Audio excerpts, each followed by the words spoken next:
Today, I'll walk you through how to create a letterhead header and footer in Google Docs, even if you're a total beginner or just need a quick refresher. By the end of this guide, you'll know exactly how to design a professional-looking letterhead so you can impress your clients and colleagues. Let's get started. First, open your web browser and navigate to Google Docs. You can do this by typing Google Docs into your search engine or directly visiting the Google Docs website.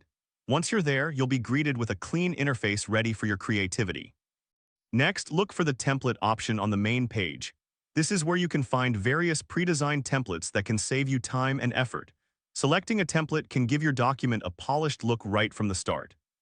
Now click on Insert in the top menu. This is where the magic begins. The Insert menu allows you to add various elements to your document, including headers and footers. Once you're in the Insert menu, locate and click on Header.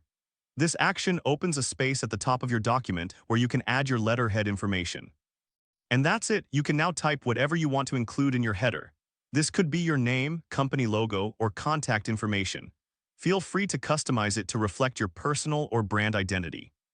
Don't worry if your dashboard looks slightly different. Google often updates its interface, but the steps remain largely the same. To add a footer, simply repeat the process by going back to the Insert menu and selecting Footer. This will allow you to include additional information like page numbers or disclaimers at the bottom of your document.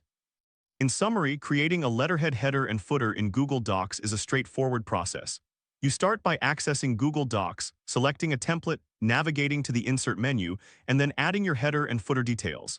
This simple yet effective technique can elevate your documents and make them stand out. If this helped you out, please give the video a thumbs up. If you run into any issues, leave a comment below. Subscribe for more actionable guides. Thanks for watching.